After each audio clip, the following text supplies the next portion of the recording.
Vamos a hablar sobre ti. Si lo que vas a escuchar no contribuye a modificar tu estado de conciencia, no tendrá significado alguno. Si estás listo para despertar, entonces te servirá. A la mayoría de ustedes, les resultará imposible renunciar a lo que son. A su estado de bienestar. A su familia. A su estatus social y, en definitiva, al universo que han fabricado, para que su ego exista. Ese universo, y nada, son la misma cosa. Una ilusión efímera y sin sentido, de la que solo serás consciente cuando despiertes. Podrás creer que eres feliz. Un tiempo al menos.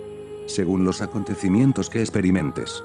Pero la felicidad que fabrica el ego, dura, lo que dura el cuerpo de la mente dormida, para la cual se fabricó. Mientras que aquel que no se identifica con el ego, persigue lo eterno. La dicha sin final. El ego no es más que un conjunto de ideas aleatorias, parciales y difusas, que utilizas para definirte a ti mismo.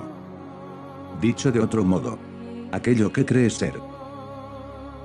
No es necesario, por tanto, eliminar el ego, sino corregir el ego que percibes. Con su forma de pensar, hablar y actuar. Además de reconocer los procesos mentales que perpetúan el estado de adormecimiento. A menos que conozcas la mecánica fundamental del ego, no podrás reconocerlo, y caerás en el error de identificarte con él, una y otra vez. Entonces, el ego fingirá ser tú. Cuando veas y reconozcas tu inconsciencia, será entonces cuando la conciencia resurja. El despertar.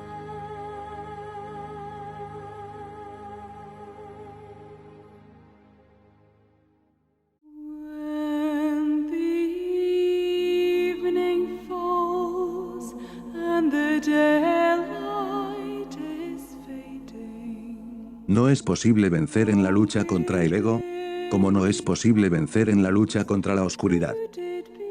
Lo único que se necesita es la luz de la conciencia.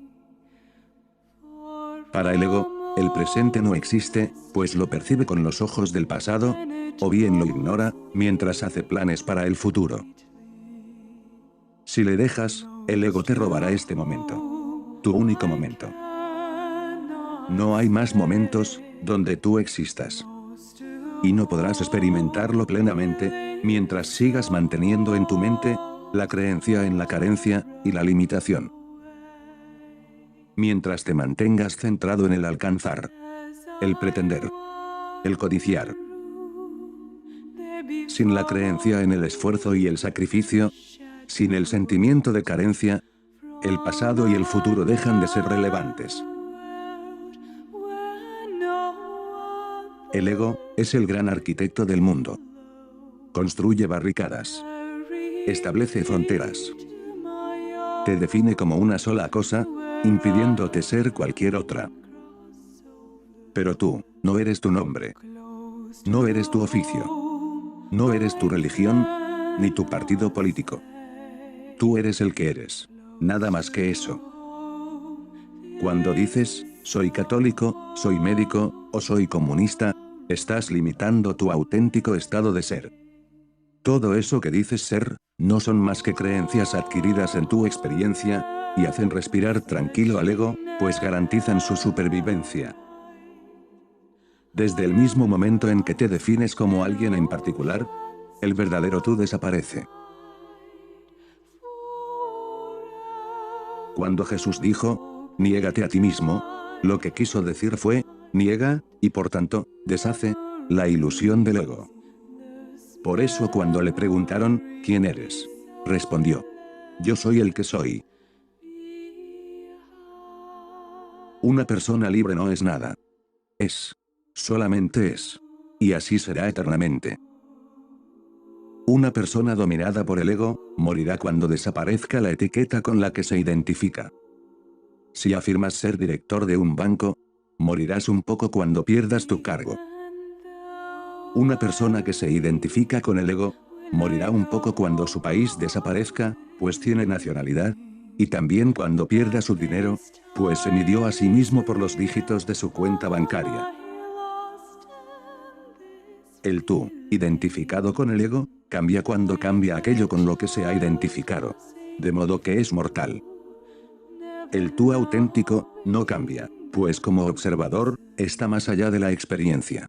De modo que es inmortal. Lo que tú eres, no puedes identificarlo, ni etiquetarlo. Es inmensurable. Y existe en un estado de paz absoluta. El ego, en cambio, es una imagen mental limitada por lo que cree ser, en una lucha constante por su supervivencia.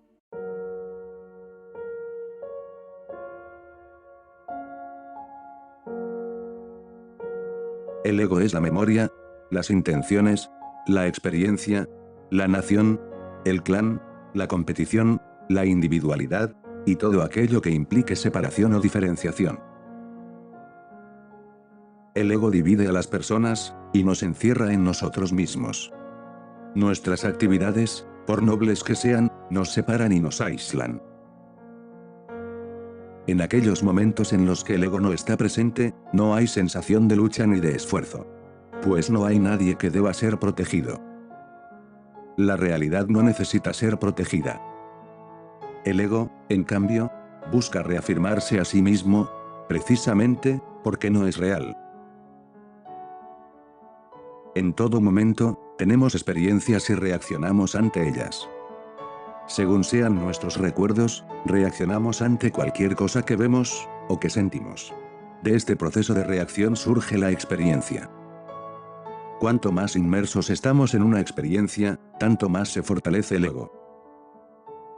Como resultado de la experiencia, tenemos cierta fuerza de carácter, de conocimiento, de creencia, de pertenencia a algún grupo determinado, y de eso hacemos gala ante otras personas, porque sabemos que no son tan dotadas como nosotros, o no pertenecen al grupo al que nosotros pertenecemos. Podemos ver cómo el ego siempre sigue actuando.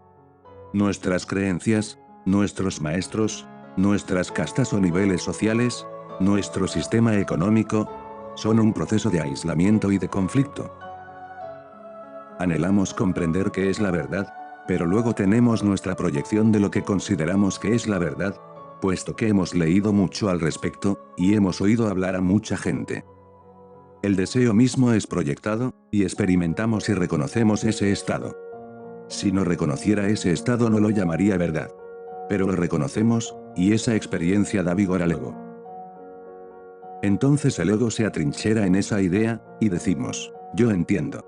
¿Hay Dios? ¿No hay Dios? O decimos que un determinado sistema político es justo, y los otros no lo son.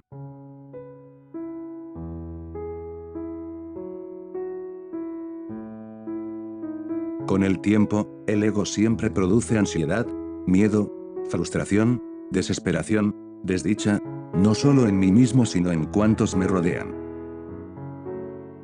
El ego siempre quiere cambiar las cosas, nunca está satisfecho, porque se alimenta del conflicto y de la lucha. No queremos ser parcialmente inteligentes, sino totalmente inteligentes. Las personas son inteligentes de diferentes maneras, pero no lo somos completamente. Ser completamente inteligente significa ser sin ego. Aún así, cuando decimos que queremos disolver el ego, en el momento en que decimos, quiero disolver esto, existe aún la experiencia del ego, pues hay deseo. Y así el ego se fortalece. También podemos observar, que la acción creadora no es en absoluto la experiencia del ego. Solo hay creación cuando el ego no está presente. Porque la creación no es intelectual. No es autoproyectada. Y aquí reside el problema.